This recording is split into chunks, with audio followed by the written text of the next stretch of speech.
Sukses itu bukan sekadar mengejar kekayaan, melainkan tentang membangun pondasi yang kokoh.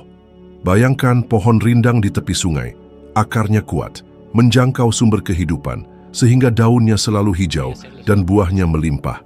Begitulah seharusnya kita, kokoh dalam keyakinan, terhubung dengan sumber kekuatan batiniah, agar hidup kita berbuah manis dan berkelanjutan. Banyak yang berlari mengejar uang, bekerja keras tanpa henti, namun tetap merasa kosong, bahkan terbebani. Mengapa? Karena mereka fokus pada hasil, bukan pada akarnya. Saya telah mengamati orang-orang sukses selama bertahun-tahun, dari para taipan hingga tokoh masyarakat sederhana. Rahasianya bukan terletak pada strategi bisnis yang canggih atau koneksi yang luas, melainkan pada kekuatan batin mereka. Pada pondasi spiritual yang tak terlihat, namun begitu kuat. Mereka tidak hanya bekerja keras, tapi mereka hidup dengan tujuan, dengan landasan yang kuat. Seperti pohon yang akarnya mencengkeram tanah, mereka teguh menghadapi badai kehidupan. Pernahkah Anda merasa lelah, berputar-putar tanpa kemajuan nyata? Mungkin Anda terlalu fokus pada penampilan luar, sementara bagian dalam Anda masih gersang, penuh kekhawatiran dan keraguan. Kehidupan seperti menanam padi, perlu waktu untuk tumbuh, untuk berbuah. Kita sering terburu-buru, terjebak dalam perbandingan, hingga melupakan proses penting ini. Bayangkan sebuah tanaman yang akarnya dangkal, mudah tumbang saat diterpa angin. Demikian pula hidup tanpa pondasi spiritual akan rapuh dan mudah goyah. Untuk mencapai kemakmuran sejati, kita perlu menanam akar yang kuat dalam diri kita. Itu berarti menyingkirkan hal-hal negatif yang menghambat pertumbuhan kita, seperti pikiran pesimis, kecemasan berlebihan, dan perbandingan yang tak berujung. Bersihkan pikiran dan hati Anda. Isi dengan hal-hal positif, meditasi, dan koneksi spiritual. Lingkungi diri Anda dengan orang-orang yang mendukung mimpi Anda, bukan yang meragukan kemampuan Anda. Ingatlah, sukses bukanlah semata-mata tentang materi, tetapi juga tentang kedamaian batin, kepuasan, dan makna hidup. Jangan tertipu oleh kilauan duniawi yang sementara. Bangunlah pondasi yang kokoh, agar Anda dapat berdiri tegak, menghadapi tantangan, dan menikmati hasil kerja keras Anda dengan penuh rasa syukur. Perjalanan menuju kesuksesan adalah perjalanan menuju kedalaman diri, menuju pemahaman yang lebih dalam tentang diri sendiri dan Sang Pencipta. Buanglah kecemasan, itu hanya akan menghambat pertumbuhan Anda. Percayalah pada prosesnya, dan teruslah menanam kebaikan, keyakinan, dan keteguhan hati. Anda akan memanen hasilnya pada waktu yang tepat, dengan hasil yang berlimpah dan berkelanjutan. Jangan menjadi seperti jerami yang diterbangkan angin kosong dan tanpa arah. Jadilah pohon yang kuat, kokoh, dan berbuah lebat. Ini bukan tentang berlari lebih cepat, tapi tentang berjalan lebih dalam. Tentang menemukan kedalaman spiritual Anda dan membiarkannya menjadi pondasi bagi kesuksesan Anda. Kehidupan bukan tentang meraih apa yang Anda inginkan, tetapi menjadi apa yang Anda inginkan. Hidup ini ibarat pohon di Mazmur, kokoh berdiri bukan karena kebetulan, tapi karena pilihan akarnya. Setiap hari kita menentukan letak akar kita. Siapa yang kita dekati, apa yang memberi nutrisi jiwa, apa yang kita biarkan bertumbuh dalam diri. Terkepung suara-suara yang meremehkan iman, kejujuran, ketekunan. Tenang, kita selalu punya pilihan. Menjauh, menanam diri lagi di lahan yang lebih subur. Kritikan memang berisik, tapi tak abadi. Ia layu, kering, tertiup angin, yang teguh pada kebenaran akan bersemi indah di waktunya, diam-diam, kuat, berakar dalam. Kemakmurannya bukan sekadar materi, melainkan kekuatan yang menopang, menyembuhkan, abadi. Pernah bedakan tawa sinis dan tawa bahagia? Yang satu ringan, murni, membesarkan hati. Yang lain asam, beracun, menyengat, menyedot energi. Yang lebih berbahaya, seringkali ia menyamar sebagai nasihat, persahabatan, bahkan perhatian. Di balik canda yang tampak tak berbahaya, tersimpan bisikan, "Kamu tak mampu, kamu tak pantas, kamu akan gagal." Bisikan itu berulang-ulang menyerang pikiran seperti virus. Ide baru diragukan, langkah berani dihentikan. Sadar atau tidak, kita terpenjara kata-kata jahat, berkedok sindiran namun berdampak seperti kutukan. Mazmur 1 tak dimulai dengan pujian, melainkan peringatan akan pengaruh yang kita izinkan. Kuncinya, toleransi.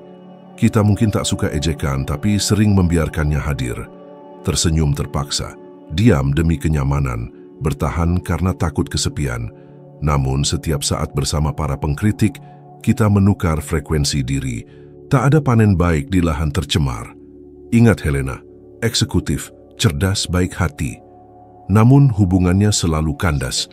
Ia selalu menarik pasangan yang meremehkan iman, kepekaan, dan tujuan hidupnya. Hingga ia meragukan diri, berhenti berdoa, berhenti bermimpi, berhenti menanam. Di retret spiritual, ia membaca Mazmur 1 dan mengerti. Masalahnya bukan kurang cinta, melainkan toleransi berlebihan pada kritikan. Ia menangis, bukan karena sedih, melainkan karena jernih. Memutus hubungan yang sudah lama mati kebenaran. Minggu kemudian ia berkata, "Aku mendengar suaraku sendiri, jernih, tanpa sindiran, penuh kuasa, dan di dalamnya ada arah. Inilah kuncinya, jauhi kritikan, dan bisikan hati mulai berbicara, bisikan pembebasan." Di situ kita mendengar Tuhan, intuisi, esensi diri. Kita pun selaras dengan jati diri.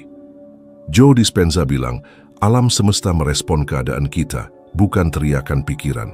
Ia tak merespon sinisme, tapi keyakinan. Keyakinan tumbuh di lingkungan hormat, bukan sarkasme. Maka tanyakan pada diri, nasihat apa yang kupilih, canda apa yang kubiarkan, suara apa yang membentukku. Lingkaran pengejek bukan hanya di luar, tapi juga dalam diri. Hanya kita yang bisa memutuskan untuk keluar. Pilihlah ketidaknyamanan perubahan atau racun perlahan kritikan, tapi tak bisa keduanya. Berkat ada di satu jalan, stagnasi di jalan lain. Mazmur 1 mengajak, bangkit dari meja mediokritas, duduk di meja kebijaksanaan. Siapkan diri. Yang akan bergema bukan lagi keraguan, tapi kejernihan. Bukan perbandingan, tapi keyakinan. Bukan tawa hampa, tapi kebenaran yang bersemi. Rahasianya, kemakmuran dimulai dari tempat kita memilih duduk. Ini bukan metafora, tapi langkah pertama, transformasi, ubah frekuensi lingkungan, ubah nasib panen. Panen itu datang bukan dari paksaan, tapi sebagai konsekuensi dari pilihan untuk berdiri, selaras, dan bersemi. Kata yang sering dihindari saat bicara kemakmuran, kenikmatan. Mazmur 1 membongkar paradigma spiritualitas kering, iman berbasis usaha, spiritualitas taat tanpa rasa. Mazmur berkata, tetapi ia suka akan hukum Tuhan. Bukan kewajiban, rutinitas, tapi kenikmatan, kegembiraan batin, sunyi, hidup, karena bersatu dengan kebenaran. Frekuensi yang jarang disebut, kenikmatan spiritual. Kepuasan sejati karena selaras dengan yang benar, murni, beresonansi dengan jiwa. Ini bukan konsekuensi, tapi kunci. Kenikmatan ini mengubah keadaan batin, dan alam semesta merespon getaran kita, bukan ucapan atau pikiran. Kenikmatan spiritual adalah kode manifestasi, bahan bakar pohon Mazmur. Pohon itu tak bersemi karena paksaan, tapi karena hidup selaras dengan cinta. Anda tahu saat itu, meditasi bukan demi berkat, tapi karena tak mampu jauh dari sumber. Kita membaca dan sesuatu dalam diri menyala. Bukan rasa bersalah, tapi api, frekuensi. Mengapa sedikit yang merasakan ini? Karena kecanduan sensasi instan, mengganti kedalaman dengan stimulasi, meditasi terburu-buru, doa takut-takut, belajar seperti tugas, bukan berendam di sungai. Kebenaran bukan konsep, tapi tingkat kesadaran, David Hawkins. Tingkat itu hanya diakses dengan penyerahan, bukan kontrol. Kenikmatan spiritual berlawanan dengan kecemasan religius, paksaan hasil, usaha untuk layak. Ini kesadaran bahwa kita sudah di tempat yang tepat, walau hasil belum terlihat. Yang tertanam dalam kebenaran dengan sukacita. Sudah makmur walau tak terlihat orang. Ricardo pengusaha 48 tahun, 4 hutang, 3 kali percobaan bunuh diri yang gagal. Aku bukan ateis, aku hanya lelah, katanya. Di rumah sakit, suster memberinya Alkitab. Ia membukanya. Mazmur 1 bacaan pertama. Tak terasa apa-apa. Kedua, menangis. Ketiga, diam 40 menit. Ia tak tahu mengapa. Hari berikutnya, ia kembali ke Mazmur 1, seperti pulang ke rumah, menulis setiap ayat, tidur dengannya. Kenikmatan spiritual mulai tumbuh di lahan yang hanya mengenal keputusasaan. Setahun kemudian hutangnya lunas, tapi itu yang paling tidak penting. Ia punya damai, fokus, tujuan. Ia mendirikan klinik rehabilitasi, dan setiap pasien mendapat salinan Mazmur 1 tulisan tangannya. Hidup Ricardo berubah, bukan karena menghafal teks, tapi terhubung dengan frekuensi, kenikmatan sejati, abadi, getaran, bersama Tuhan, bukan karena takut neraka, tapi karena sukacita surga yang dimulai dari dalam. Inilah rahasia yang membedakan pencari dan yang tertransformasi. Banyak menginginkan hasil, mukjizat, jawaban, tapi mendekati kebenaran dengan rasa bersalah, takut, tergesa-gesa, seperti buronan, bukan anak. Buronan membaca untuk menghindari hukuman, anak membaca karena cinta pada Bapa. Buronan berdoa meminta sesuatu, anak berdoa karena senang bersama. Kenikmatan itu mengubah segalanya, mengaktifkan otak superior, neuroscience, meningkatkan kimia tubuh, Bruce Lipton, mengatur ulang medan elektromagnetik, menyelaraskan energi dengan yang murni, baik, abadi. Pintu terbuka. Bukan karena paksaan, tapi karena menjadi satu dengan jalan. Pohon Mazmur tak memaksa buah, tak berlari, tak kehabisan tenaga. Ia hanya hidup, diam, hadir, selaras. Maka, semua yang dilakukannya berhasil. Tutup mata, hirup nafas. Bayangkan apa yang terjadi jika setiap hari kita mencari kenikmatan spiritual, bukan hasil. Jika hal pertama bukan mengejar target, tapi duduk bersama kebenaran hingga menjadi tanah kita. Bayangkan pikiran damai, hati gembira, tubuh sehat, sekeliling selaras, seakan alam semesta menunggu kita mengingat jati diri. Itulah panen kenikmatan sejati, bukan dari kinerja tapi keteguhan. Keteguhan dalam kehadiran, dalam firman, dalam diri. Anda mendengar ini mungkin bukan kebetulan. Jiwa Anda mungkin siap naik satu tingkat. Di tingkat itu usaha berhenti, tuntutan senyap dan lahirlah sukacita teguh dari yang berakar pada sumber abadi. Sukacita itu warisan Anda, kenikmatan itu kunci Anda. Ketika itu jadi frekuensi Anda, kemakmuran bukan lagi janji, tapi kenyataan. Rahasianya, kenikmatan spiritual bukan hadiah bagi yang matang, tapi jalan menuju ke sana. Di situ kita menemukan kekuatan untuk bertahan, melawan godaan untuk menyerah, berakar walau panen masih jauh. Kebanyakan mencari sesuatu untuk bertahan, tapi pohon Mazmur mengajarkan sebaliknya, bertahan, maka Anda akan merasakan. Kenikmatan spiritual bukan stimulasi, tapi sinkronisasi. Bukan dari luar, tapi dari dalam, hanya terbangun ketika kita berhenti berlari. Banyak frustrasi dalam perjalanan spiritual. Membaca kitab suci seperti manual teknis, berdoa seperti memesan di warung, meditasi menghitung menit, bagaimana mengharapkan panen melimpah jika melangkah tergesa-gesa, bagaimana menginginkan buah manis jika menanam dengan bosan, terpaksa, atau takut, alam semesta atau pikiran tak terbatas, tak merespon bentuk tapi getaran-getaran nyata, asli, berakar pada keinginan kuat untuk bersatu dengan kebenaran. Kenikmatan bersama Tuhan bukan kemewahan emosional, tapi alat pencipta, teknologi spiritual yang mengubah pikiran, tubuh, dan realita. Ingat masa kelelahan? Tak ada ide, proyek mandek, kata-kata tak menggairahkan. Hingga suatu malam, lelah berjuang, saya berhenti. Menjauh dari menulis, bekerja, kewajiban berproduksi. Saya hanya bermeditasi, membaca Mazmur perlahan, diam, mengulang pelan, bernafas bersama kata-kata. Ada yang terlahir kembali, damai dulu, lalu kenikmatan yang telah saya lupakan. Setiap kalimat air bagi jiwa yang kering, ide kembali, jernih, terarah, kuat, tak tergesa hanya ingin bertahan. Di situ, tanpa usaha, kekuatan sejati bersemi. Kenikmatan dalam hukum Tuhan bukan ekstasi yang tak tergapai, tapi tempat batin di mana jiwa merasa nyaman. Tak perlu menjadi seseorang untuk dicintai, tak ada penilaian, kehadiran cukup, kebenaran membebaskan, bukan membebani. Tantangan pun berubah warna.